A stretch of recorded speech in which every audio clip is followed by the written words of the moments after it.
The greatest horror known to man. Bathrooms. Okay, maybe I need to explain myself here, as bathrooms in themselves aren't really all that intimidating. What is terrifying is the unspoken etiquette surrounding them. The laws that some people seem to know off by heart but won't tell anyone about. The rules you're not really allowed to ask about when you're over the age of, say, preschool. I know that this seems like a strange concept to you humans. It's just confidence, alien. There's no secret laws of etiquette written down somewhere. But I know there are. It may be locked away in a super secret, humans-only vault, but you can't hide the truth from me.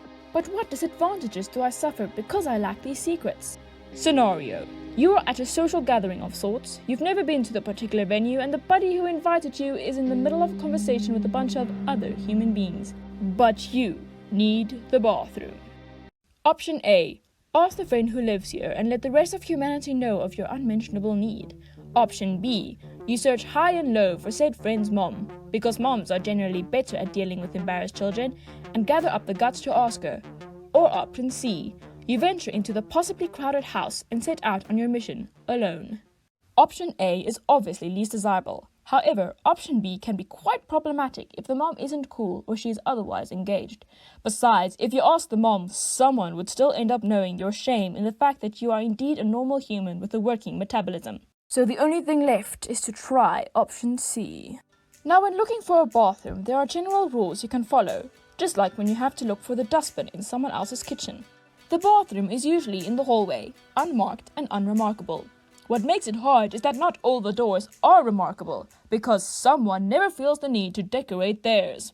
When all the doors are unmarked, you are left to stare down the hall in despair, trying to Sherlock Holmes your way to the right one. Your salvation may come when doors are left open by just a bit, as it allows you to casually peek into every room. It may make you look like a suspicious lowlife though, so be careful. Often, however, you are left to the task of laboriously knocking on each candidate door, hoping that nobody answers, but that the bathroom would sound suitably hollow as to be easily discoverable. But this is only one of the many horrors when it comes to bathrooms. It may seem silly, irrational, and blown out of proportion to all you mature people who know the bathroom etiquette rules and secrets of confidence. And I'm proud to say that I've left most of the stress behind me, as I've gotten significantly better at finding toilets on my own, and I've studied humans enough to sometimes be able to mimic this confidence superpower thing. But I still have not been granted this sacred knowledge. This being said, there is one more horror worth mentioning. The horror of the sudden knock on the door while you're using the toilet. I don't expect you humans to understand, but this is the most stressful place in the universe. Not only do you desperately not want the person to enter, but you've also got to answer their knock. What should you say?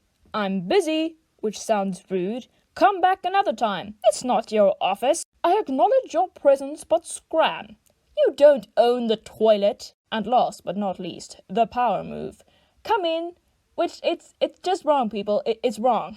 But maybe you're one of the lucky few with a reasonable response ready, saying something like, occupied, without any thought or stress. This situation isn't stressful when you're at home, at least for me. But as soon as you have guests or visit someone else, the horror, the suspense, the time-stopping moment of panic and tension in the air. The only thing that is possibly worse is being the one on the other side of the door.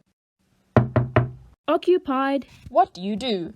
Not answering feels rude, but to answer is weird. And to stand there in silence while the person inside calls again to confirm someone has indeed knocked. Just standing there like an idiot because you couldn't decide what to say, and if they come out now, they'll know that you don't know the bathroom etiquette secrets, and that you're an alien, and you're awkward, and the world will explode. So what I usually do is just dart casually away from the bathroom to mingle with the crowd until I see them emerge with a slightly confused expression at finding no one waiting in the hall. Now, after demonstrating life without the intuitive knowledge of bathroom etiquette, you might just wonder where the official documentation of these laws are held. My theory is South Korea. Why South Korea? Well, it turns out this country has a whole museum dedicated to toilets and poo, founded by Mr. Toilet, that's a nickname, who was born in his grandmother's bathroom, because apparently starting humbly makes that you'll live a long and good life. Anyway, so this dude became mayor of Suwon and was very conscious about health when it came to toilets, and even had his house built to model one. See, I'm not the weirdest person on the planet. But a toilet museum isn't where it stops either.